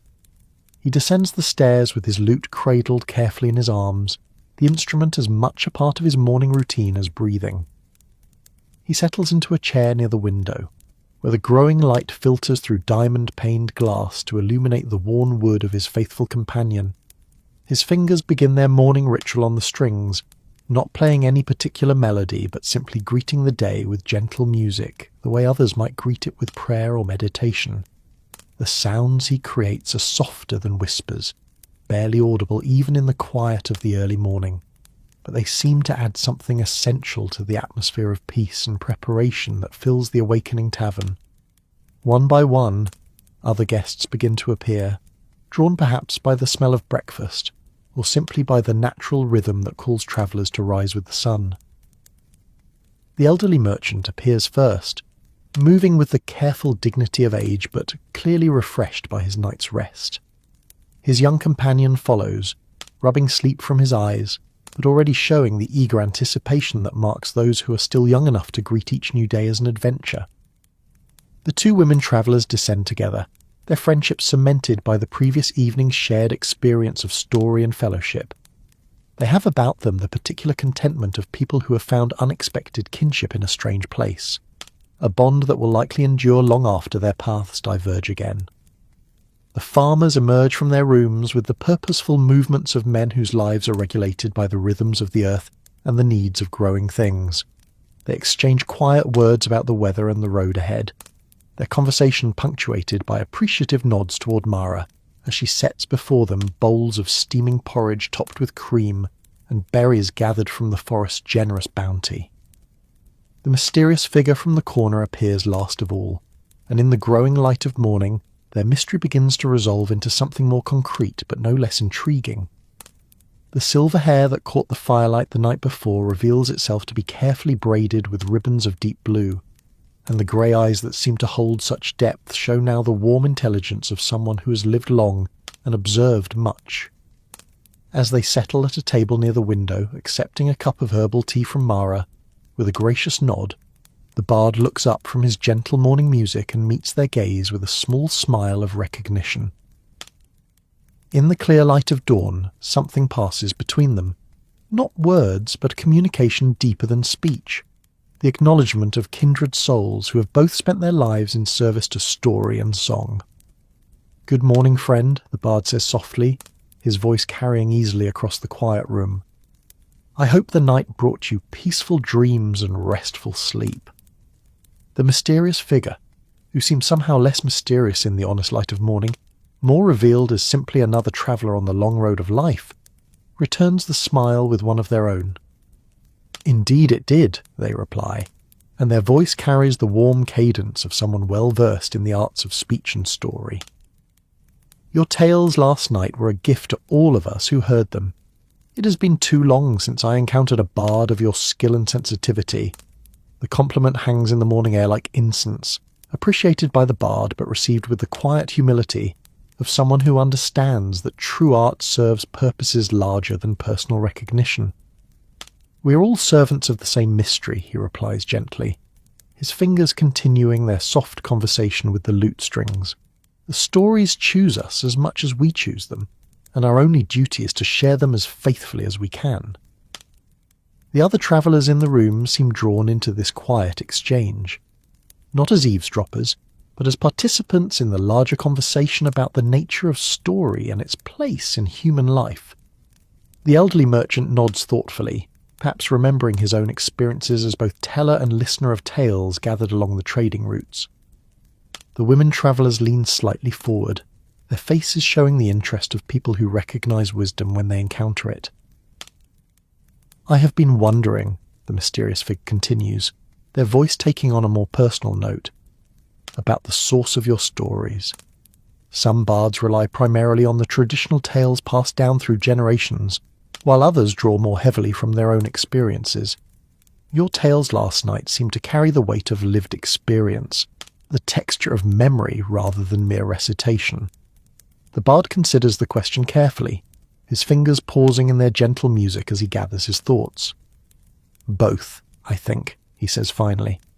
"The traditional tales provide the foundation, the great themes and patterns that speak to universal human experiences, but it is the personal touches, the details drawn from life as it is actually lived, that give those ancient patterns their power to move contemporary hearts." He adjusts his position slightly, settling deeper into his chair as if preparing for a longer discourse. "The story I told last night of the Winter Tavern and the birth, that was built around my own memory of being present at such an event, but the deeper patterns it explored, the way strangers can become family in moments of need, the sacred nature of new life, the transformative power of unexpected kindness, these are themes as old as humanity itself." The serving girl, Mara, pauses in her morning rounds to listen, her young face bright with interest.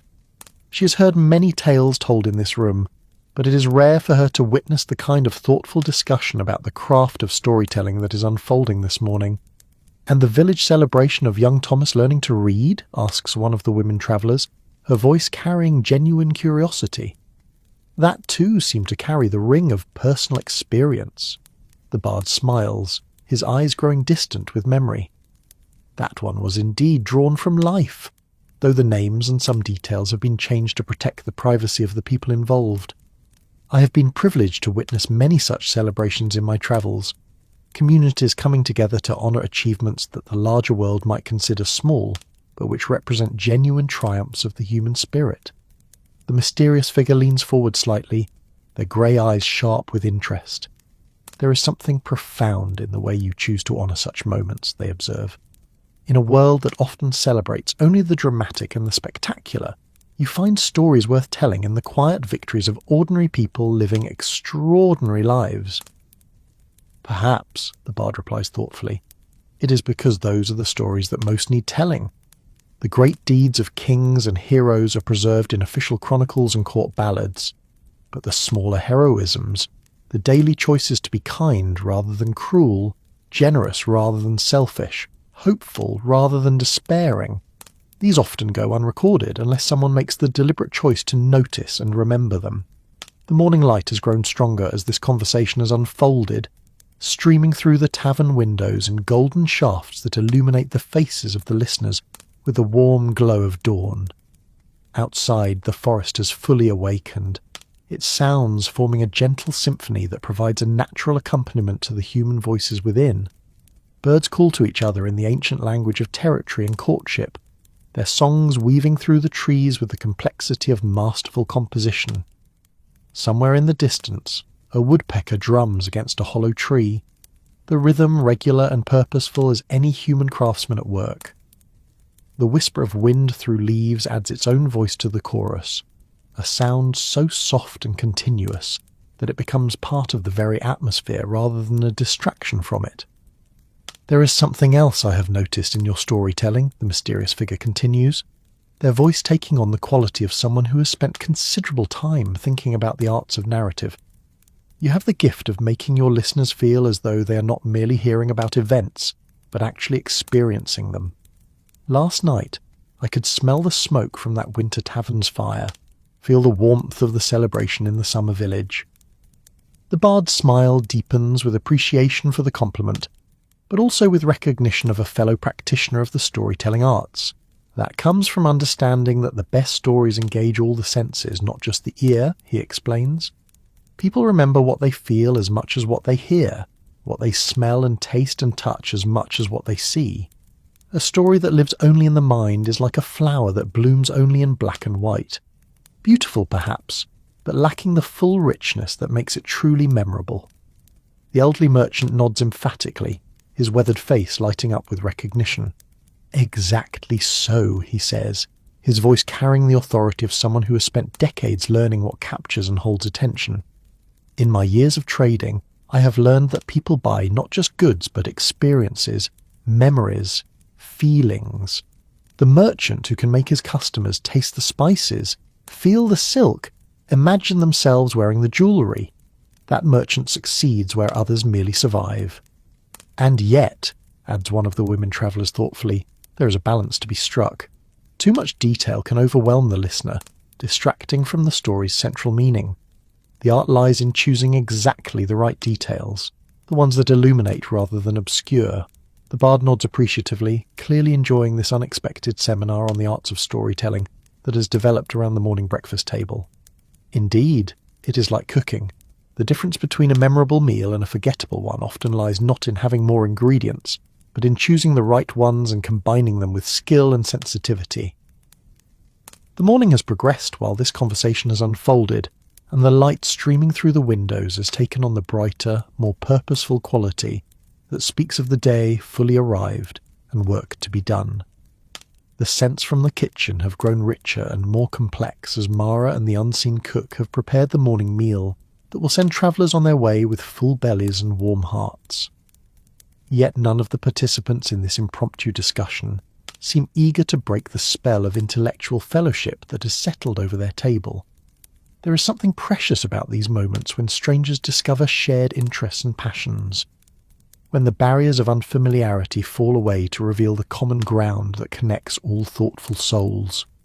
"I wonder," says the mysterious figure, their voice taking on a more personal note, "if you might be willing to share something about your own journey into the bardic arts. What called you to this life of wandering and storytelling? Was it a conscious choice, or something that chose you?" The bard sets down his lute carefully, giving the question the serious consideration it deserves. The morning light catches the silver threads in his dark hair, reminding everyone present that he has travelled many roads and gathered many stories in his journey toward whatever wisdom he now possesses. "Both, I think," he says finally, his voice taking on the reflective quality that marks someone accessing deep memories. "As a young man, I knew I loved stories, both hearing them and telling them. But I thought that meant I should seek a position in some noble court, perhaps become a chronicler or official bard to a great lord." He pauses to take a sip of the herbal tea that Mara has placed before him, the steam rising from the cup like incense in the morning light. "But when I tried that path, I discovered something unexpected. The stories that lived in great halls, the ones that celebrated the deeds of the powerful and wealthy, felt incomplete to me. Not false, exactly, but limited. They told only part of the human story, and I found myself hungry for the rest." The farmers at their nearby table have stopped their own quiet conversation to listen, their faces showing the interest of people who recognise their own experiences being validated and honoured. "So I began to travel," the bard continues, "not with any grand plan, but simply following my curiosity about the stories that lived in ordinary places, among ordinary people.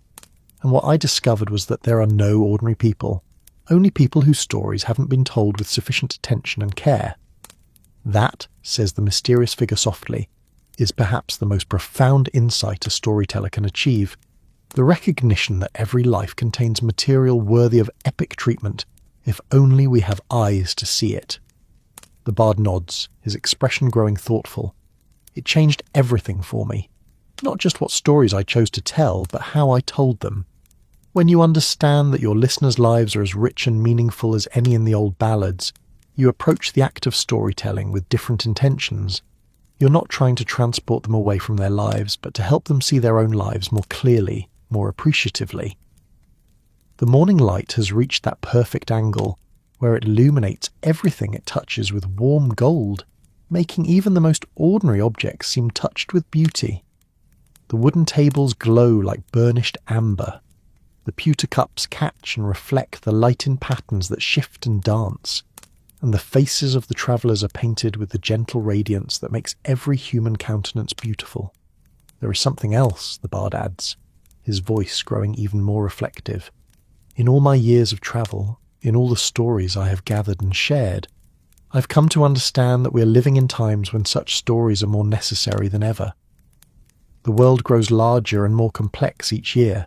Connections between communities become more strained by distance and difference, and it becomes easier for people to forget that they share fundamental experiences with strangers they will never meet.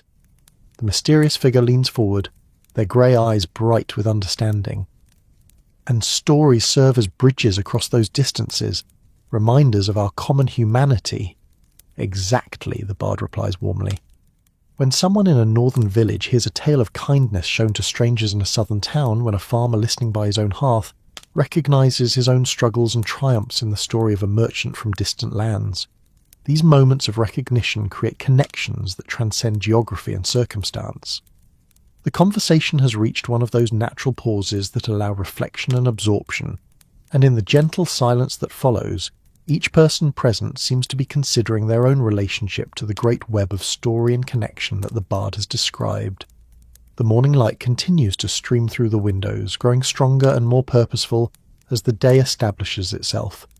Outside, the sounds of the awakening forest create a natural symphony that seems to provide commentary on the human conversation within. A squirrel chatters indignantly at some territorial intrusion, its voice adding a note of comic relief to the more serious melodies of birdsong and wind. Somewhere in the distance a horse whinnies, perhaps one of the traveller's mounts, eager for the day's journey to begin. "I find myself curious," says one of the women travellers, breaking the contemplative silence with gentle words, "about the practical aspects of your life. How do you choose where to go, where to stop, which stories to tell in which places?" The bard smiles at the question, clearly appreciating the practical turn the conversation has taken. "In some ways, the road chooses for me," he says. "I follow the main travelling routes, but I'm always alert for the smaller paths, the ones that lead to places that might not see many strangers. Those are often where the most interesting stories hide." He gestures toward the window where the forest road can be glimpsed through the trees. "I came to this tavern by accident, following a path I'd never travelled before because my usual route was blocked by a fallen tree. But that accident led me to one of the most welcoming places I've encountered in years of wandering, and to an evening of storytelling that will remain in my memory as long as I live." The mysterious figure nods knowingly. There is wisdom in remaining open to such accidents. Some of the most meaningful encounters in life come when we venture off our planned paths and allow ourselves to be guided by curiosity rather than merely by destination. As for which stories to tell, the bard continues, that decision often makes itself once I've spent a little time in a place, listening to the rhythms of conversation, observing what seems to bring people joy or comfort or recognition. Last night, for instance, I sensed an audience that would appreciate tales of community and unexpected kindness, stories that would remind you of your own capacity for fellowship with strangers. The serving girl, Mara, has been listening to this exchange with the rapt attention of someone whose own life is dedicated to providing comfort and welcome to travellers. "Do you ever tell sad stories?" she asks, her young voice carrying genuine curiosity. "Stories of loss or hardship?" The bard considers her question carefully, his expression growing thoughtful. "I do, when the audience and the occasion call for them," he says gently. "Sadness is part of the human experience, and stories that ignore it would be incomplete. But I try to choose tales where sorrow is transformed by love, where loss leads to deeper appreciation, where hardship reveals strength that people didn't know they possessed." He pauses, his fingers absently finding soft music on the lute strings. The goal is not to avoid the difficult emotions, but to place them in a context that makes them bearable, that shows how they connect to the larger patterns of human resilience and renewal. The elderly merchant nods slowly, his weathered face reflecting understanding born of long experience. "There is wisdom in that approach," he says. "Life contains enough genuine sorrow without adding unnecessary weight to people's hearts. But to ignore sadness entirely would be to diminish the very real struggles that give meaning to our joys." "Precisely," the bard agrees. "The most powerful stories often arise from the intersection of joy and sorrow, from the recognition that they are not opposites, but partners in the dance of human experience." The morning has continued to advance while this rich conversation has unfolded, and the quality of light and sound outside has shifted subtly to indicate that the day is now fully established. The morning chorus of birds has given way to the more purposeful sounds of creatures going about their daily business, the rustle of small animals foraging in the underbrush, the distant sound of woodcutters beginning their work in the deeper forest, the clip-clop of hooves as other travellers pass by on the main road. Within the tavern, the atmosphere has taken on the particular quality that marks the transition from night's rest to day's journey. Several of the travellers have begun to show signs of preparing for departure, checking their belongings, consulting maps, making the small preparations that precede the resumption of travel.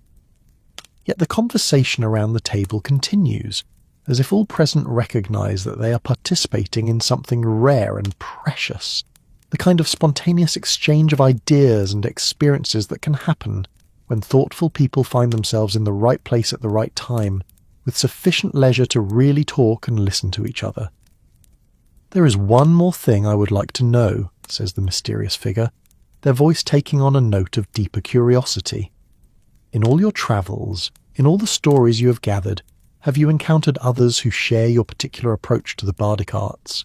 Is there, perhaps, an informal community of wandering storytellers who recognise each other and share techniques and tales?" The bard's eyes light up with pleasure at the question, and his smile takes on a warmth that suggests happy memories. "Indeed there is," he says. "Not an organised guild or formal association, but rather a loose fellowship of kindred spirits who recognise each other by the kinds of stories they tell and the way they choose to tell them." He leans forward slightly, his voice taking on the intimate quality that marks someone sharing cherished memories. "We meet at crossroads taverns like this one, at market towns where multiple routes converge, sometimes even by careful arrangement at seasonal festivals. And when we do meet, the conversations are—" He pauses, searching for the right words. "Magical," suggests one of the women travellers, and the bard nods gratefully. Exactly that. Magical in the way that happens when practitioners of any art gather to share their deepest insights and most treasured techniques. We exchange not just stories, but approaches to storytelling, methods for reading audiences, techniques for weaving together personal experience and traditional narrative in ways that serve both entertainment and deeper purposes. The mysterious figure leans back in their chair, and something in their posture suggests satisfaction, as if a theory has been confirmed or a suspicion validated. "I had hoped that such a community existed," they say quietly. "The world has a great need of storytellers who understand that their art serves purposes larger than mere entertainment." As our morning of deep conversation draws toward its natural close, and the day calls us all back to our respective journeys, I find myself hoping that something of this experience will travel with you as you continue on your own paths. Whether your road leads through bustling cities or quiet villages, whether you encounter strangers who become friends or familiar faces that hold new surprises, may you carry with you the understanding that every person you meet has stories worth hearing, wisdom worth discovering. What tales from your own journey would you most like to hear explored in future evenings like this? Perhaps stories of the unexpected teachers we encounter in unlikely places, or tales of the moments when we discover strength we didn't know we possessed. Should we explore next the stories that live in ancient libraries and forgotten monasteries, or venture into the bustling workshops where craftspeople transform raw materials into objects of beauty and utility? Share your thoughts and suggestions, for they become the seeds from which new stories grow. Until we meet again around another fire, in another gathering place where stories bridge the distances between hearts, travel safely, and remember that you too are a carrier of tales worth telling, a keeper of wisdom worth sharing. That's the end of tonight's story. Are you drifting off beneath the velvet skies of Istanbul, the gentle winds of Santorini, the lantern-lit streets of Hoi An, or the calm riversides of Bruges? If this tale brought a hush to your thoughts, like the episode, and subscribe for more serene nights like this, let the night carry you. Let your dreams find their way. Sleep softly now, wherever you are in this endlessly beautiful world.